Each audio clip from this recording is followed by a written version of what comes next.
युवा तरंग तरंग तरंग तरंग युवा तरंग। एक बार तू मसीहा का दीवाना बन के दे, एक बार तू मसीहा का दीवाना बन के दे। जल जा उसी के प्यार में परवाना बन के दे, एक बार तू मसीहा का दीवाना बन के दे, एक बार तू मसीहा का दीवाना बन के दे। गर इश्क देखना है तो सूली पे वार कर, गर इश्क देखना है तो सूली पे वार कर। सच्चाई देखनी है तो पसली पर वार कर, कीलों से छेदे हाथों को नजराना बन के दे, एक बार तू मसीहा का दीवाना बन के दे, एक बार तू मसीहा का दीवाना बन के दे। सभी युवा भाई बहनों को जय यीशु। मैं आप सभी का हार्दिक स्वागत करता हूं युवा तरंग कार्यक्रम में। इस युवा तरंग कार्यक्रम में बहुत छोटा सा प्रवचन होता है और कुछ वचन सुनाए जाते हैं। आज के वचन में फादर ने ये कहा है कि हमें यीशु के साक्षी बनना है, जिस तरह यीशु पिता के साक्षी बने। इस संसार में जब हम जीते हैं, हम लोगों का नकल करते हैं। हर मनुष्य की आदत है किसी न किसी व्यक्ति का नकल करना। जो क्रिकेट खेलता है तो क्रिकेट के जो बड़े बड़े खिलाड़ी हैं उनका नकल करता है। हर क्षेत्र में इसी तरह किया जाता है। हम किसका नकल करें? कौन हमारे नकल के लायक है? वास्तव में इस संसार में हमारे नकल के लायक शायद ही कोई है। प्रभु यीशु ने स्वयं कहा है, तुम किसी को भी अपना पिता या गुरु या आचार्य मत कहो। क्या मतलब है इसका? इस संसार में कोई भी व्यक्ति नहीं है जो हमारे अनुकरण के योग्य है। अगर कोई है तो वो यीशु है। तो हम यीशु का अनुकरण करें। सबों को जय यीशु। प्रिय युवा साथियों, आइए हम प्रभु की वाणी को सुनेंगे। यूहन्ना के सुसमाचार अध्याय 5 वचन संख्या 19 से लेकर आगे। यीशु ने अपने शिष्यों से कहा, मैं तुम लोगों से कह देता हूं, पुत्र स्वयं अपने से कुछ नहीं कर सकता है, वह केवल वही कर सकता है जो पिता को करते देखता है। जो कुछ पिता करता है वह पुत्र भी करता है, क्योंकि पिता पुत्र को प्यार करता और वह स्वयं जो कुछ करता है उसे पुत्र को दिखाता है। वह उससे महान कार्य दिखाएगा जिन्हें वह देखकर तुम लोग अचंभे में पड़ जाओगे। जिस तरह पिता मृतकों को उठाता जिलाता है, उसी तरह पुत्र भी जिससे चाहता उसे जीवन प्रदान करता है। क्योंकि पिता किसी का न्याय नहीं करता, उसने न्याय करने का पूरा अधिकार पुत्र को दिया है, जिससे सब लोग जिस प्रकार पिता का आदर करते हैं उसी प्रकार पुत्र का भी आदर करे। जो पुत्र का आदर नहीं करता वह पिता का जिसने पुत्र को भेजा है आदर नहीं करता। मैं तुम लोगों से कहता हूं, जिस तरह पिता स्वयं जीवन का स्रोत है, उसी तरह उसने अपने पुत्र को भी जीवन का स्रोत बना दिया और उसे न्याय करने का भी अधिकार दिया है, क्योंकि वह मानव पुत्र है। इस पर आश्चर्य ना करो कि वह समय आ रहा है जब वे सब जो कब्र में हैं उनकी वाणी सुनकर निकल आएंगे। मैं स्वयं अपने से कुछ भी नहीं कर सकता, मैं जो अपने पिता से सुनता हूँ उसी के अनुसार निर्णय देता हूँ और मेरा निर्णय न्याय संगत है, क्योंकि मैं अपनी इच्छा नहीं बल्कि जिसने मुझे भेजा है उसकी इच्छा पूरी करना चाहता हूँ। प्रिय युवा साथियों, आज का जो प्रभु वचन हमने सुना उसमें प्रभु यीशु स्वयं का पिता से संबंध के बारे में हमारे बीच में रखते हैं। प्रभु यीशु कहते हैं, जो पिता को करते देखता हूं, जो कुछ पिता करता है वही पुत्र भी करता है। आजकल हम देखते हैं यूट्यूब में, टीवी में छोटे छोटे व्लॉग बनाकर लोग प्रसारित करते हैं, उसमें कई प्रकार का एडवर्टाइजमेंट आता है। हर एक वीडियो के बीच बीच में हमें एडवर्टाइजमेंट देखने को मिलता है। और ये एडवर्टाइजमेंट क्या है? कंपनी वाले लोग अपने प्रोडक्ट की वस्तुओं को एवं चीजों को एडवर्टाइजमेंट करते हैं। क्यों?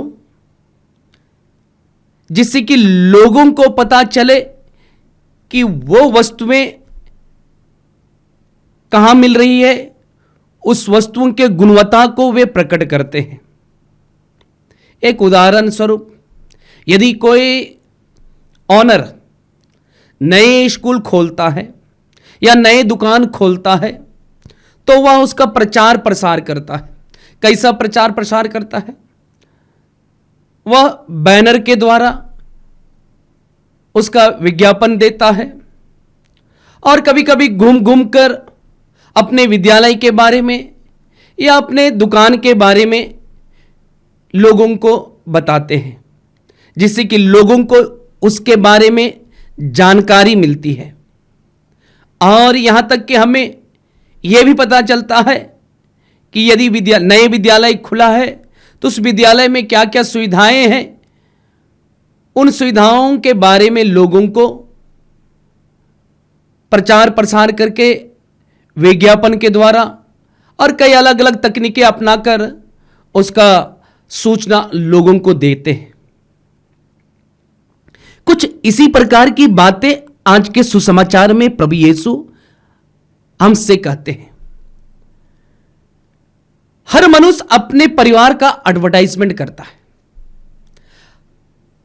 हर व्यक्ति अपने पिता को, अपने परिवारजनों को और अपने माता पिता भाई बहनों को प्रदर्शित करता है। उदाहरण स्वरूप कहा भी जाता है कि बच्चे का प्रथम पाठशाला घर होता है और उसके माता पिता प्रथम शिक्षक होते हैं। जो माता पिता बच्चों को सिखाते हैं उसी को बच्चे लोग अपने कार्यों के द्वारा, व्यवहारों के द्वारा दूसरों के सामने प्रकट करते हैं। कुछ ऐसा ही है पवित्र बाइबल हमें बताता है। यीशु अपने पिता को कैसे लोगों के सामने दर्शाते हैं। प्रभु का वचन में हमने सुना, यूहन्ना के सुसमाचार अध्याय 5 वचन संख्या 19 में, जहां प्रभु यीशु बहुत ही स्पष्ट एवं सुंदर कहते हैं कि पुत्र स्वयं अपने से कुछ नहीं कर सकता, जो पिता को करते देखता है वही पुत्र भी करता है। यानी कि एक पिता का अपने पुत्र से संबंध कैसा होता है, ये पुत्र के गतिविधियों के द्वारा हम जानते हैं। यदि पुत्र आजकल के जमाने में शराबी है, पुत्र अगर झूठ बोलने वाला है, पुत्र अगर सिगरेट पीता है, नशा करता है, खैनी गुटखा चोरी गाली गलौज करता है, तो वह अपने पिता को दर्शाता है। क्यों? क्योंकि वचन में हमें बताया है कि जो बड़े लोग करते हैं उसी को छोटे उम्र के लोग उसी को देखकर वैसा ही करते हैं जैसे वे अपने बीते हुए जीवन में देखते हैं। उदाहरण स्वरूप एक किसान का बेटा किसान का कार्य करता है, क्योंकि वह अपने पिता को देखता है कि किस प्रकार किसान खेती बाड़ी करता है, वैसा ही उसका पुत्र भी करता है। यदि पिता बिजनेसमैन है तो निश्चित रूप से पुत्र भी उस बिजनेस पिताजी को वह देखता है, सुनता है और उसकी गतिविधियों को पकड़ने की कोशिश करता है, उसका अनुसरण करने की कोशिश करता है। ऐसा ही कोई बड़ा अधिकारी है, यदि वह बेटा भी अपने पिता जो अधिकारी है उससे देखकर वैसा ही कार्य करने की कोशिश करता है। प्रिय युवा साथियों, अभी ध्यान से सुनिएगा। यीशु के पिता परमेश्वर है और यीशु अपने पिता को कैसे लोगों के सामने दर्शाते हैं, यह हम पवित्र बाइबल में हमें मिलता है। पूरे पवित्र बाइबल में हम देखेंगे कि पिता परमेश्वर प्रेमी पिता है और वह पिता हर एक मनुष्यों को, चाहे वह लंगड़ा हो, अंधा हो, बहरा हो, चल फिर नहीं सकता हो, लेकिन बड़ी मोहब्बत से बनाता है। यानी कि यीशु प्रेम है। इसी बात को संत योहन के पहले पत्र में हम पढ़ते हैं, जहां संत योहन अपने पत्र में लिखते हैं कि यीशु प्रेमी प्रभु है। सचमुच में पिता परमेश्वर प्रेम है। उसी को दर्शाने के लिए यीशु ने इस धरती पर आया और उसने कहा कि मेरे पिता प्रेमी पिता है। इसलिए वचन में हम पढ़ते हैं, योहन के सुसमाचार अध्याय 3 वचन संख्या 16 में बहुत ही सुंदर तरीके से हमारे बीच में सुसमाचार लेखक रखते हैं। कहते हैं कि पिता परमेश्वर ने संसार को इतना प्यार किया कि उसने अपने एकलौते पुत्र को पूरे मानव जाति को उद्धार के लिए, पूरे मानव जाति को पाप से बचाने के लिए इस धरती पर अर्पित कर दिया। ये प्रेम है। हम पवित्र बाइबल में हम पढ़ेंगे प्रभु यीशु के बारे में कि प्रभु यीशु अपने पिता को प्रेमी पिता कह करके पुकारते हैं और ईश्वर सचमुच में प्रेम है। उदाहरण स्वरूप हम पाएंगे लूकस के सुसमाचार अध्याय 10 वचन संख्या 25 में हम पढ़ेंगे, एक शास्त्री यीशु के पास आता है और शास्त्री को यीशु प्रेम के बारे में सिखाते हैं। कहते हैं, शास्त्री को संहिता को दिखाते हुए कहते हैं, यानी कि संहिता में भी पिता परमेश्वर के प्रेम के बारे में दर्शाया गया है। वचन में हम सुनते हैं प्रभु यीशु शास्त्री को कहते हैं, क्या आपने नहीं पढ़ा संहिता में कि अपने ईश्वर को सारे हृदय से, अपनी सारी आत्मा से, अपनी सारी शक्ति से और अपनी सारी बुद्धि से प्रेम करो और अपने पड़ोसियों को अपने समान प्रेम करो। यानी कि यीशु अपने पिता जो प्रेमी पिता है उसके बारे में बताते हैं कि ये पिता प्रेमी पिता है। प्रिय विश्वासी भाई और बहनों, यीशु सचमुच में प्रेमी पिता है। इसलिए हम नबी ईसायाह के ग्रंथ में भी पढ़ते हैं, जहां प्रभु का वचन कहता है कि यदि मां अपने बेटे को भूल जाएगी लेकिन मैं तुम्हें नहीं भुलाऊंगा। यीशु हर एक जन से प्रेम करते हैं, हर एक युवक युवतियों से प्रेम करते हैं, चाहे वह पापी इंसान हो, प्रभु उससे भी प्रेम करते हैं। और प्रभु प्रेम इसलिए करते हैं ताकि मैं और आप उस प्रेमी प्रभु को पहचान पाए। और दूसरी सबसे बड़ी बात, यीशु अपने पिता को एक दयालु पिता कहकर पुकारते हैं। हम पढ़ेंगे लूकस के सुसमाचार अध्याय 6 वचन संख्या 36 में, अपने स्वर्ग के पिता जैसे दयालु बनो, दोष ना लगाओ और तुम पर भी दोष नहीं लगाया जाएगा। यानी कि स्वर्ग के पिता दयालु पिता है। इसी को प्रभु यीशु दर्शाते हैं कि मेरा पिता दयालु पिता है। प्रिय युवा साथियों, आप एक पुत्र होने के नाते अपने पिता के बारे में क्या दर्शाते हैं? क्या अब में से बहुत सारे युवक युवतियां आजकल नशे की लत में रहते हैं, बुराई के पथ में रहते हैं? क्या मेरा पिता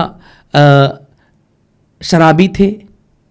क्या मेरा पिता सिगरेट पीने वाला था? क्या मेरा पिता झूठ बोलने वाला था? क्या मेरा पिता दूसरों के बारे में चुगली करने वाला था? क्या मेरा पिता अश्लीलता के बातों पर डुबाता था? यदि आप इन बातों पर, इन गुणों पर हैं, तो मैं और आप शैतान के कार्यों को हम करते हैं। हम सच्चे पिता के कार्यों को नहीं करते। सच्चा पिता प्रेमी पिता है, सच्चा पिता दयालु पिता है, जिसको प्रभु यीशु ने बहुत ही सुंदर तरीका से हमारे बीच में दर्शाया है कि पिता सचमुच में दयालु पिता है। यहां तक कि हम पढ़ेंगे लूकस के सुसमाचार अध्याय 16 वचन संख्या 29 में भले समारी स्त्री के बारे में, वहां पर भी प्रभु यीशु दयालुता को दृष्टांत के रूप में बताते हैं। दयालुता दृष्टांत के रूप में बताते हैं। कैसे बताते हैं? एक मनुष्य यरूशलेम से यरीहो की यात्रा कर रहा था और वहां पर व्यक्ति गुंडों के हवाले होता है और वे गुंडे लोग उसको लूटपाट करते हैं और उससे अधमरा छोड़ देते हैं। और उसी रास्ते से याजक गुजरता है। याजक की नजर उस व्यक्ति पर पड़ती है जिस पर जो घायल है, लेकिन वह अनदेखा करके निकल जाता है। उसी रास्ते से एक लेवी आते हैं। वे भी उस व्यक्ति जिसको मारा गया है, सड़क किनारे पड़ा हुआ है, उससे भी देखता है, लेकिन वह भी अनदेखा करता है। उसी रास्ते से और एक समारी गुजरता है और उस व्यक्ति पर पड़ता है जो रास्ते पे गिरे हुए हैं। वह जैसे ही देखता है, वह दयालुता से भर जाता है। इन तीनों में से कौन दयालुता दिखाया? समारी स्त्री। और यह समारी व्यक्ति दयालुता को दर्शाता है और इसी की प्रशंसा होती है। प्रभु यीशु दृष्टांत में वही समारी व्यक्ति को ही प्रशंसा करते हैं, जिन्होंने उस व्यक्ति को देखरेख किया और उसे हॉस्पिटल तक पहुंचाया, उसकी प्रशंसा करते हैं। प्रभु यीशु इस दृष्टांत के द्वारा यही संदेश देना चाहते हैं कि उसका पिता जो परमेश्वर है, स्वर्ग और पृथ्वी को बनाया है, वह दयालु पिता है। और तीसरी सबसे बड़ी बात, यीशु अपने शिष्यों को और आज हम लोगों को भी यही संदेश देते हैं कि यीशु के पिता क्षमा देने वाला पिता है। जैसे कि हम वचन में हम पढ़ते हैं, यीशु के पास एक स्त्री जो व्यभिचार में पकड़ी गई थी और जिसको संहिता में कहा गया था कि जो लोग व्यभिचार करते हुए पकड़े जाते हैं उन्हें पत्थर से मार डालने का आदेश दिया गया था। शास्त्री और फरीसी ऐसी स्त्री को पकड़कर प्रभु यीशु के पास लेकर के आते हैं और प्रभु यीशु के पास आकर के यीशु को संहिता के बारे में कहते हैं कि मूसा के संहिता में लिखा गया है, जो भी लोग व्यभिचार करते पकड़े जाए उससे पत्थरों से मार डालने का हमें आदेश दिया गया है। जब प्रभु यीशु उनकी वाणी को सुनते हैं, प्रभु यीशु क्या कहते हैं? प्रभु यीशु से कहते हैं, जो निष्पाप है वही सबसे पहले स्त्री पर पत्थर मारे। पवित्र वचन हमें बताता है कि किसी ने भी उस स्त्री पर जो व्यभिचार करते हुए पकड़ी गई थी, किसी ने पत्थरों से नहीं मारा, क्योंकि वहां जितने भी लोग आए थे सब के सब पापी लोग थे। यानी कि यीशु अपने पिता के बारे में इस घटना के द्वारा यही संदेश देते हैं कि क्षमा देने वाला प्रभु यीशु। और आजकल हम चालीसा काल में हैं, प्रभु यीशु के दुख भोग पर मनन चिंतन कर रहे हैं, प्रभु यीशु के क्रूस पर मनन चिंतन कर रहे हैं। और आजकल हमें यही देख, प्रभु की शिक्षा हम क्रूस पर से सुनते हैं। प्रभु यीशु ने क्रूस पर से क्या शिक्षा दी? प्रभु यीशु जिन लोगों ने प्रभु यीशु को प्रताड़ित किए, उस पर दोष लगाए, उससे दुख दिए, प्रभु यीशु उनके अपने पिता से कैसे प्रार्थना करते हैं? कहते हैं, हे पिता, इन्हें क्षमा कर, क्योंकि ये नहीं जानते हैं कि ये क्या कर रहे हैं। प्रिय युवा साथियों, यीशु मसीह अपने पिता को एडवर्टाइजमेंट करते हैं, कहते हैं कि मेरा पिता दयालु पिता है, मेरा पिता प्रेमी पिता है, मेरा पिता क्षमा देने वाला पिता है। और प्रभु यीशु का अनुसरण करते हैं, उनको यह भी कहते हैं, जो मेरा अनुसरण करना चाहता है वह आत्म त्याग करे, तभी वह मेरा अच्छा शिष्य होगा। जो मेरी शिक्षा को सुनता है वह उसकी शिक्षा को सुनता है जिस शिक्षा को पिता परमेश्वर ने मुझे सुनाने के लिए आप लोगों को दिया। प्रिय युवा साथियों, हम किसका एडवर्टाइजमेंट करते हैं? क्या इस चालीसा काल में हम उस दयालु पिता को लोग मेरे जीवन में देख सकते हैं? क्या इस पवित्रता के समय में, कृपा के समय में अन्य व्यक्ति लोग मेरे जीवन में, मेरे व्यवहारों में, मेरे गतियों में दयालुता, प्रेम एवं क्षमा एवं प्रभु यीशु के आज्ञाकारिता को मेरे ऊपर देख सकते हैं? यदि लोग इन सभी गुणों को मेरे ऊपर देख पाते हैं, मेरे ऊपर इन गुणों को अनुभव करते हैं, तो हम निश्चित रूप से यीशु का सच्चा शिष्य हैं। नहीं तो हम यीशु का सच्चा शिष्य नहीं बन सकते।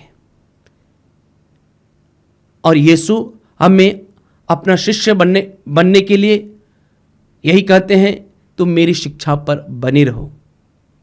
तो आइए हम प्रार्थना करें कि पवित्र आत्मा हमें अपने वरदानों से भर दे, अपनी कृपाओं से भर दे, जिससे कि हम भी प्रभु यीशु के गुणों को अपनाकर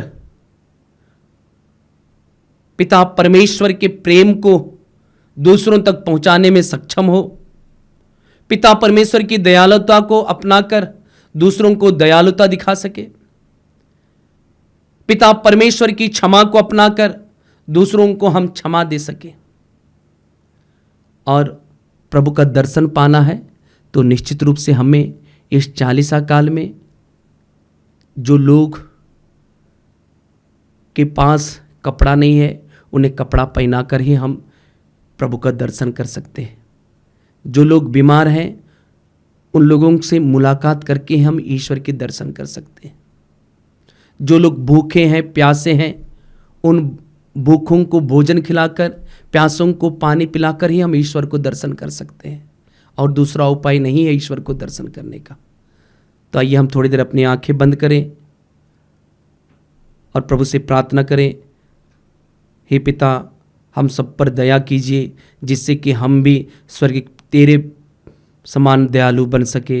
हे पिता, हमें प्रेम से भर दीजिए, जिससे कि हम भी अपने कार्यों के द्वारा प्रेम को बांट सके। हे पिता, हम सब के ऊपर में क्षमा दे दीजिए, हमारे पापों को क्षमा कीजिए, जिससे कि हम दूसरों को भी क्षमा कर आशीषों कृपा प्राप्त कर सके। आमीन। आइए हम प्रार्थना करें। प्रभु यीशु, मैं तुझे धन्यवाद देता हूँ इन बेटे बेटियों के लिए, इन भाई बहनों के लिए जो इन वचनों को सुन रहे हैं। मैं उनके लिए प्रार्थना करता हूँ, जिस तरह तूने अपने पिता को हमें दर्शाया, उसी तरह इस पापमय संसार को, इस जटिल संसार को, इस कपटपूर्ण संसार को तेरा साक्ष्य देने के लिए हमें कृपा दीजिए, तेरी तरह बनने के लिए हमें कृपा दीजिए।